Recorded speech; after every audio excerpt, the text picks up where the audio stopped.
My name's Starsky and welcome to From the Studio on Clubbing TV. And today I'm going to be taking a look at one of my favourite tools in the studio. It's crackly, it's dirty, it's weird, but it's absolutely wonderful. And it's the Sherman FilterBank.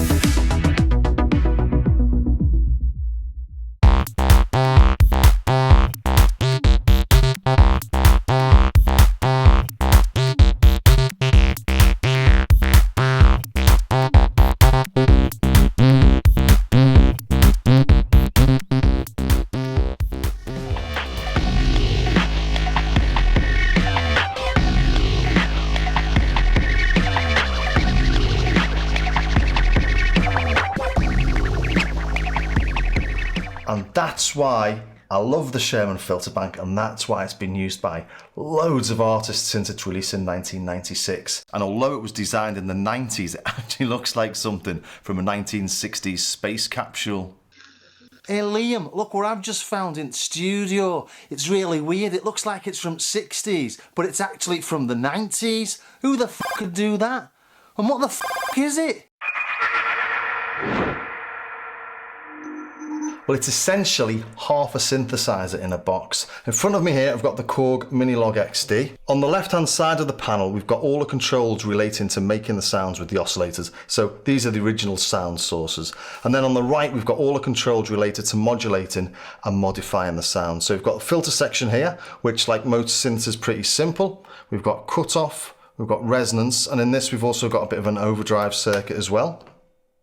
The Sherman's got two filters, unlike the synth that's got one. It's got this one on the left and it's got this one on the right. They're both identical. It's also got an ADSR envelope and it's got an AR envelope. So it's like a synth without a sound source. It's also got two outputs. It's got out for filter 1 and it's got the main out, which is a blend of filter 1, filter 2 and the original signal. And using those two outputs, you get sort of stereo effect from a mono signal, like the intro track I've just played. Bypassing the effect so we can hear the original tone, it's just a single pulse, single oscillator, really simple sound. In mono, and then as soon as we start using the effects, it's a lot louder there, but you know, because of the gain staging inside the unit, but you get the idea. Really sounds big and wide and fat from a really, really simple tone. And that's why it's really nice to put this on top of a synth. So let's have a listen to the synth on its own. Nothing wrong with this synth. It's a really nice unit. Got a really nice sounding filter, really nice sounding oscillators, but it just can't do what the Sherman can do.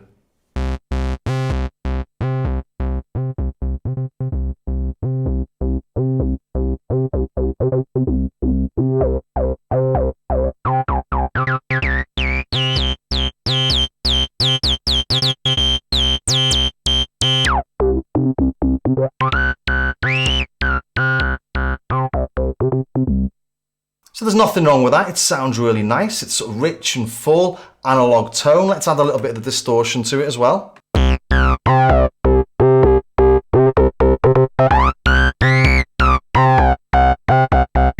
So there's lots of nice stuff in there, isn't it? It's got some really nice little harmonics and growls, but it's just not a patch on this.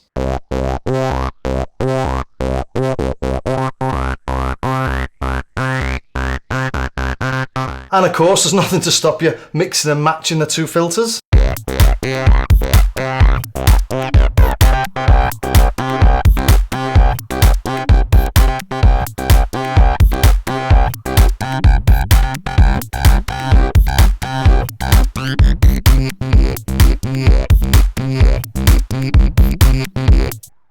And I think you'll agree we're getting something a lot more special than you get on the synth on its own. And it's not for everyday use, it's not for every time you need to use a filter. It's for those sort of special occasions where you just need to lift something out of the ordinary.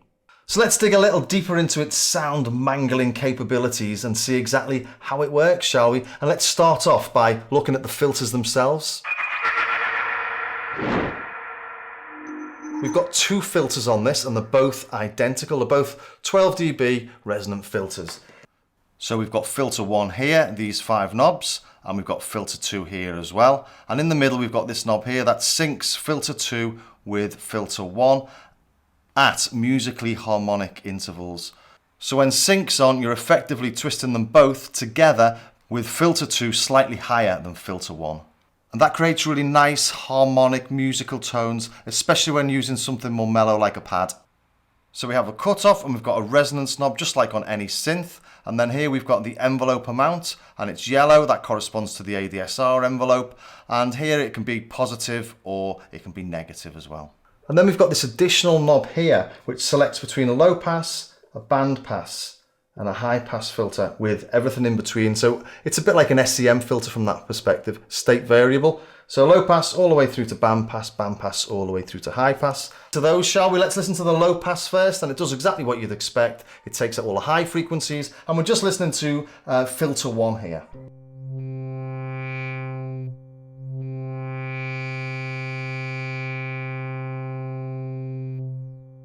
And it's a little bit noisy, a little bit hissy, weird things happening. Hear all that sort of gravel in there. A little bit of distortion.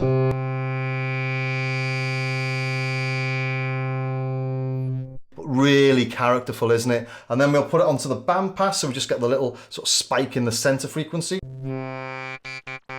Getting really fine control. And as I say, anywhere between band pass and low pass, so.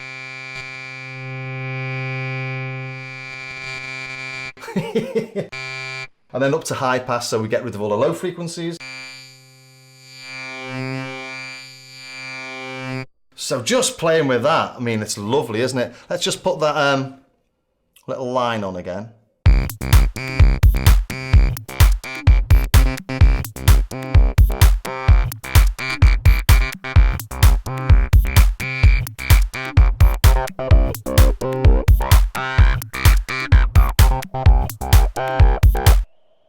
Getting all sorts of lovely little squelches, aren't we?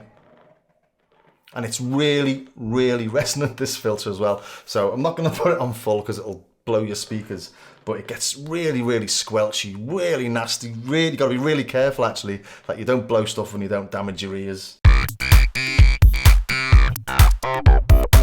We can have a low pass on filter 1 and we can have, I don't know, band pass on filter 2. And we're going to have the mix coming out of one speaker and we're going to have filter 1 coming out of the other to give it that big wide stereo feel.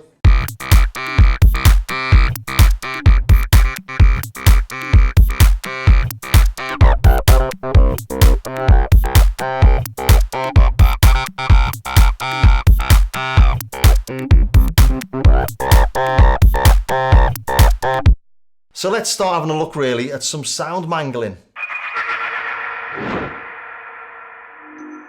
And this is a really simple pad. It's just 2 sawtooths, slightly detuned, that's it.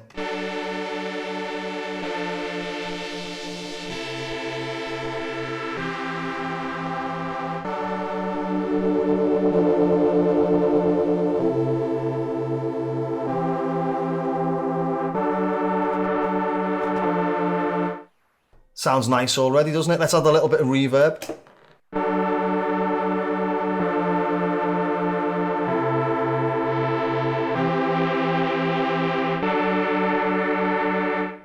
And now let's add some LFO, and on this the LFO is really nice. You can have it so that both the cutoffs are twisting at the same rate in the same direction, or they can modulate in opposite directions. So let's try one going up and one going down, and we should get a nice wide stereo effect.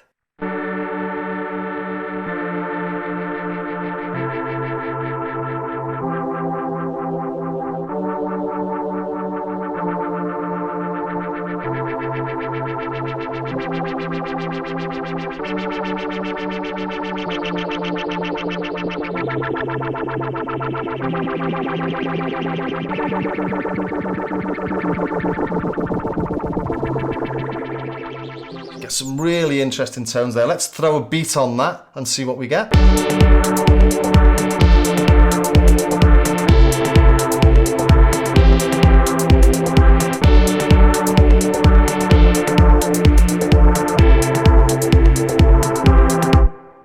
let's try something more subtle maybe, try it on an electric piano.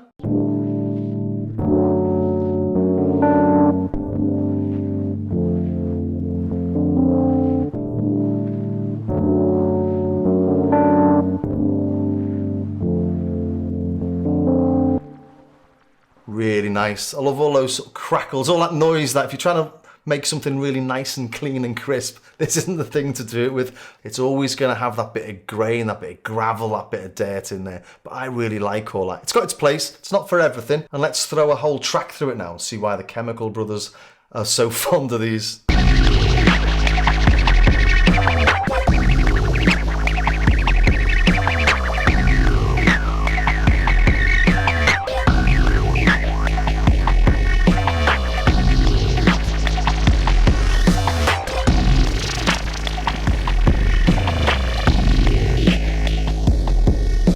So you can get all sorts of goodness out of that. And I'm not showing it off to its best. You know, you sit there for quite a while, tweaking and finding some nice things that you can do. Turn the resonance up, knock that filter down, bring a little bit of the LFO in, knock a bit of the envelope off, and just generate things that sort of evolve over time, rehearse it, record it, and you've got yourself a meaty track. So you can make dirty, great fat bass lines out of really simple sounding tones. You can get really nice subtle modulations on pads and pianos. You can take a whole track and put it through it. You can get just your beats and manipulate your beats over time and almost make a full track out of about 3 different parts. It's so flexible, it's no wonder you find them in studios all over the place. But is it for you? So you might have guessed by now that I really love this thing, but it's not for everybody. I mean, it's great for the studio. It's got loads of MIDI control in there and you can connect it to all sorts of things, but it's really quite complex to use. And I'd suggest if you do get your hands on one, go through the manual, because the manual's got really nice explanations of how it all works and sort of like tutorials almost. And I played with this for months and months, just getting random stuff out of it until I sat down one day and went through the manual, and instantly I understood what it all did, and it's really made life so much easier and made it so much more useful in the studio. But compared to lots of things, it's really expensive. I mean, it's €700. These, for example, are 550. So these are 150 euros more than the full synth. And this synth is about 150 euros. So it really does put it into context. But if you've got other synths and you need something special to lift your productions from sort of the mundane or from the normal, or to try and get extra sounds or extra inspiration, highly, highly recommended. So if you enjoyed that, you can always watch this whole episode again on YouTube on our From the Studio playlist on Clubbing TV's channel. And if you do enjoy playing with your synths and playing with your drum machines and your filters, maybe check out Starsky Carr on YouTube as well, where I've got a lot more in-depth and technical reviews and demonstrations of synths. So until the next episode, see you soon.